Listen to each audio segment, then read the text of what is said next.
साथ धरती के रखवाले ने अपनी पूरी ताकत झोंक दी और दुश्मन को हमेशा के लिए मिटा दिया। आसमान साफ होने लगा, सूरज की रोशनी फिर से चमक उठी। लोग धीरे धीरे अपने छुपने के स्थानों से बाहर आए। धरती बच चुकी थी, वो विजेता।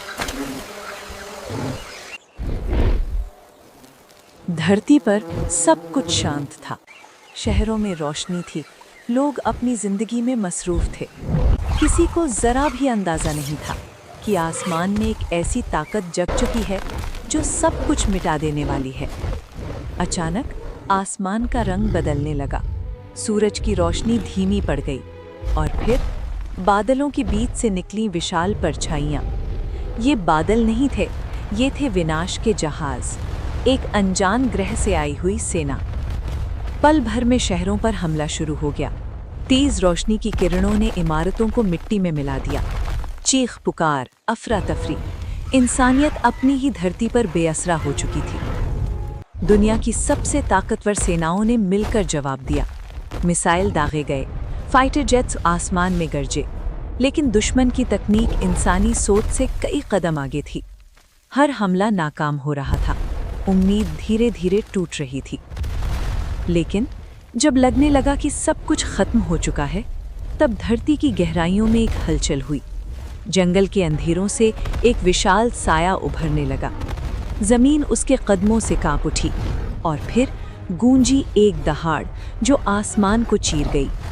वो था धरती का असली रखवाला, एक ऐसी ताकत जो प्रकृति ने खुद बनाई थी।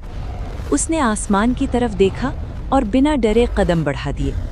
एलियन जहाज़ों ने उसे रोकने की कोशिश की, लेकिन हर वार के साथ वो और भी भयानक होता गया। एक हाथ से उसने विशाल जहाज़ को पकड़ा और जोर से ज़मीन पर दे मारा। आग और धुआं चारों तरफ फैल गया। ये जंग अब बराबरी की हो चुकी थी। लेकिन तब आसमान फिर से काला पड़ गया। दुश्मन का सबसे बड़ा और सबसे खतरनाक सेनापति मैदान में उतर चुका था। उसकी आंखों में सिर्फ विनाश था। दो विशाल शक्तियां आमने सामने थीं। हर टकराव से जमीन फट रही थी, हर गरज से हवा कांप रही थी। ये सिर्फ दो जीवों की लड़ाई नहीं थी, ये धरती और तबाही के बीच की अंतिम जंग थी। आखिरकार एक अंतिम दहाड़ के साथ धरती के रखवाले ने अपनी पूरी ताकत झोंक दी और दुश्मन को हमेशा के लिए मिटा दिया। आसमान साफ होने लगा, सूरज की रोशनी फिर से चमक उठी।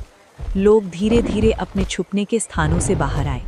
धरती बच चुकी थी, वो विजेता था, लेकिन उसे किसी ताज या इनाम की जरूरत नहीं थी।